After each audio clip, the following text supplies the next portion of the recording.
Hello there, welcome to my channel. My name is Sherifat and I'm based in Nova Scotia in Canada. On my YouTube channel, I just share my personal experiences about life here in Canada. Also, I do immigration as well, Canadian immigration, because I'm a regulated Canadian immigration consultant and RCIC.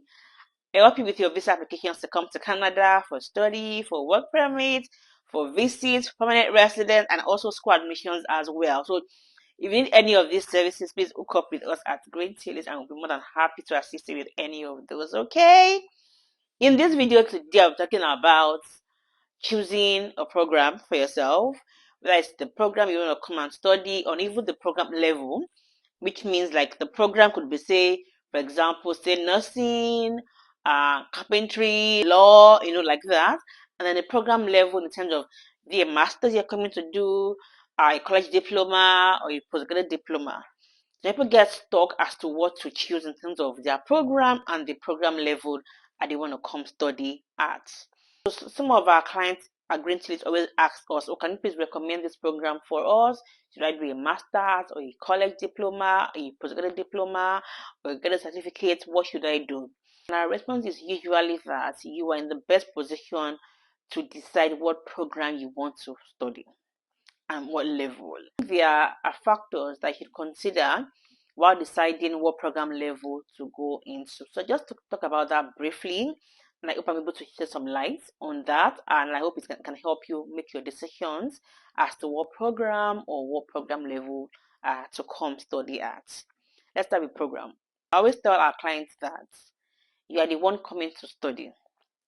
So people say, oh, I hear nursing is very lucrative. I hear IT is an in thing now. IT is like crude oil. I want to come and do IT. And my usual question is, do you have a flair? Do you have a passion?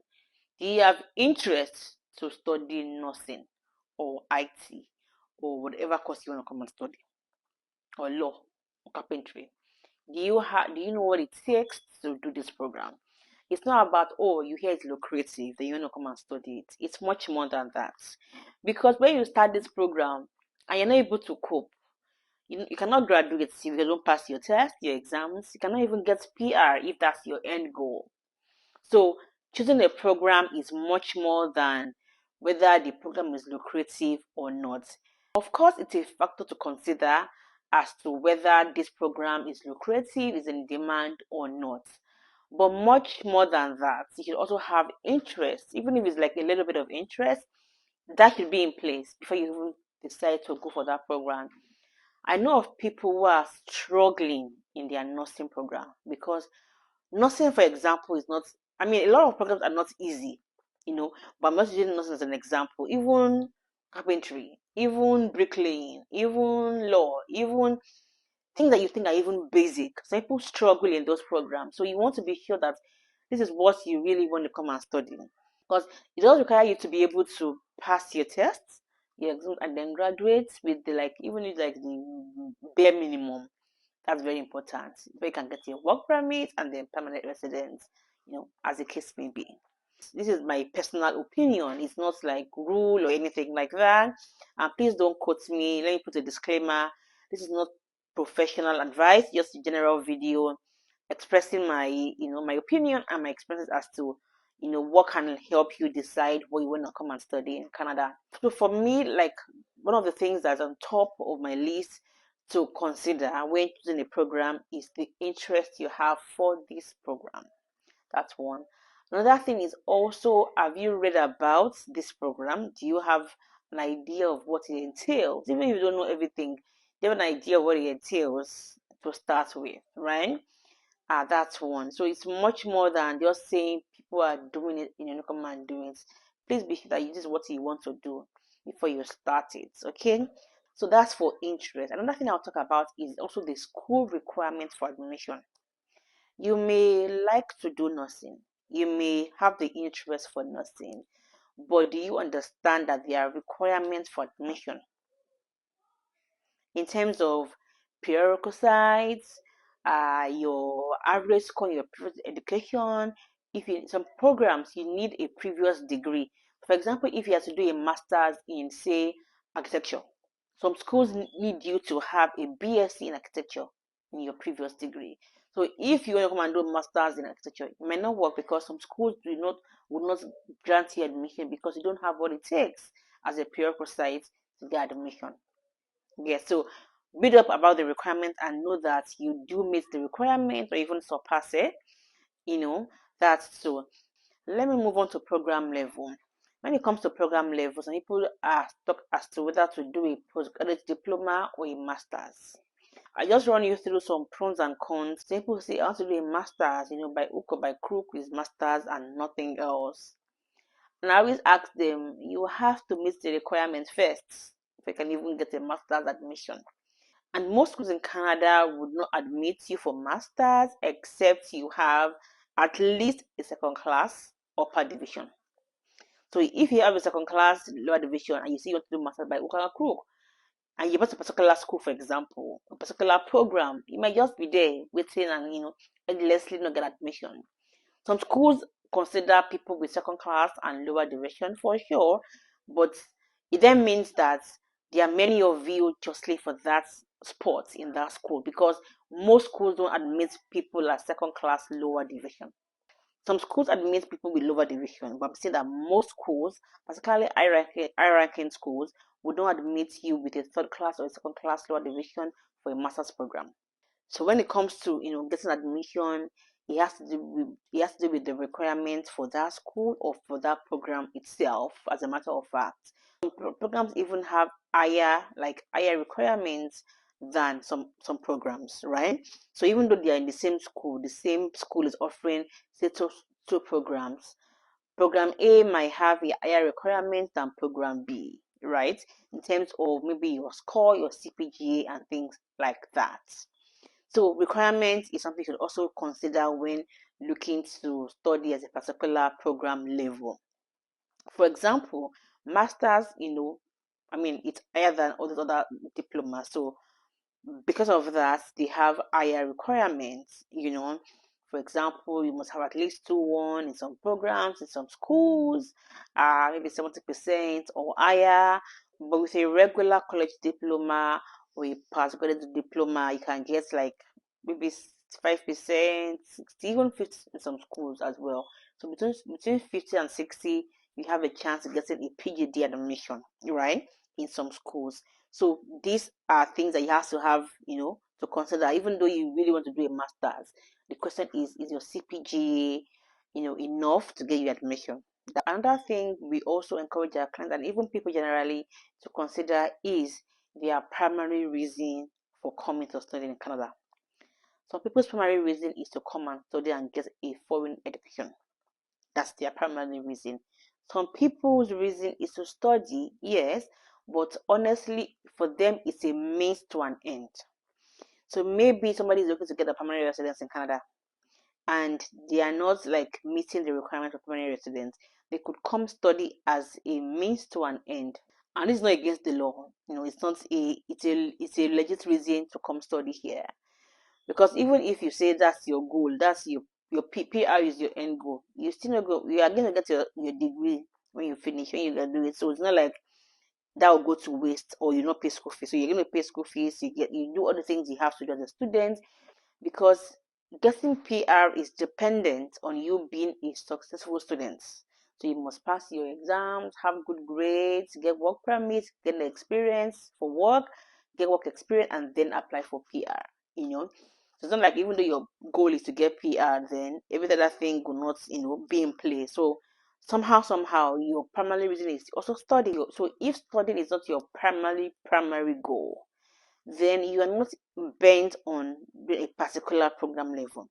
I'll break that down. So, for example, if somebody's goal is to get a master's, that's their goal. So, even if you are telling them, consider PhD, they may not because what they really, really want is a master's and they have what it takes to get a master's admission. So, such persons would want to do a master's, even if it's more expensive, it will take them more time. That's what they really, really, really want. And they miss the requirements, so they're good. Some people don't mind doing something else outside of masters because that's not their primary focus. Their primary focus is to get PR. So if a regular college diploma will get them a PR, in the long run, they'll go for it because People also weigh their options. For example, a master's will cost you more than what a college diploma will cost you. A master's will take you more time, for in some cases, say 18 months or 2 years, than what a college diploma of 1 year will cost you. So a lot of things are to consider. So it's more expensive. It takes more time in some cases.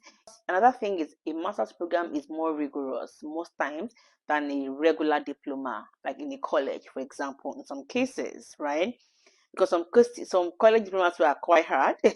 My point here is, so you have to consider what your interests, your preference, and your end goal are before you then decide which program or which program level to go for. If you are working on a budget, for example, and you know that a master's will cost you more than a diploma program, you'll be forced to choose a diploma. Maybe when you come to the country, you do your 1 year diploma, you get your work permit, you get a permanent residence. Maybe in the nearest future, you can then decide to do a master's because that's what you really, really want. Another thing I also like to add is that be sure that your master's or your diploma will get you a job that is lucrative.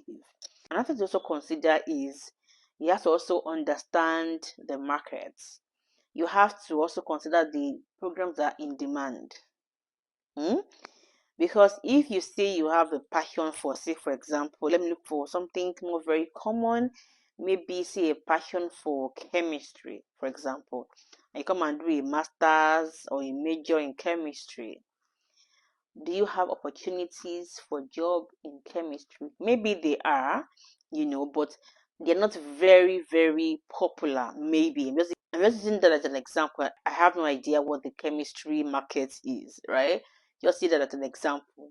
They feel like you like something, and if your end goal is to get money back from your education after a particular period of time, maybe you will have to reconsider the program you want to come and do. Because if you're doing a program that's not in demand, and then 1, 2, 3, 4, 5 years you're not getting a job that will pay back all the money you spent on this degree, then it sort of defeats the purpose. If your sole goal is just to get that fulfillment that comes with having a master's in chemistry or a major in chemistry or in science, then that's fine.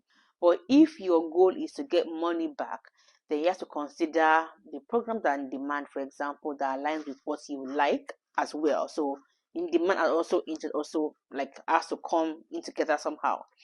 Even though they're in demand, doesn't mean that you have to do it if you don't like the program. So in demand and then your interest, should have something, should be able to like match sort of, to do that program. Now I'm saying a lot of things at the same time.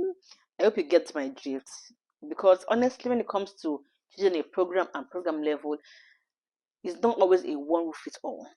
I cannot say because you're my client, I say, go and do a program in nursing, go and do a program in IT, go and do a program in master's level. No, there are a lot of factors to consider. So beyond somebody telling you what to go and study, please do your own research as well. And be sure that what you have chosen, what you want to come and do, is something that aligns with your goals, your aspirations, your interests, your preferences, and things like that. Choosing your program level has to do with, the length of program. Are you willing to commit 2 or 3 years for a master's program, for example? Are you willing to commit 2 years for a particular diploma? Maybe what you want to come and do just get PR. Maybe 1 year program, if you're able to get PR. Not everybody is willing to commit 2 or 3 years to studies. So for that, you may have to consider a program that is a bit lesser in length, say maybe 1 year or 18 months, or thereabouts, right? Or if you're working on a budget and you say, oh, your budget for 1 year school fees is, say, $17,000, and you are seeing schools of 21,000, 25,000, and that's what you want to come and study because that's the school, then you would have to go down a bit, because what you want is not tallying with what you have in your pocket. So a lot of things play a role in deciding what we choose eventually. There's length of program, there's money, there's the course outline itself. Some programs are very, very rigorous. Like as international students, you're able to work for 20 hours per week. However, some people even struggle to be able to work that many hours. You know why? Their program is very, very cumbersome. It's very rigorous. It's very time demanding. Like it demands a lot of time, effort from them.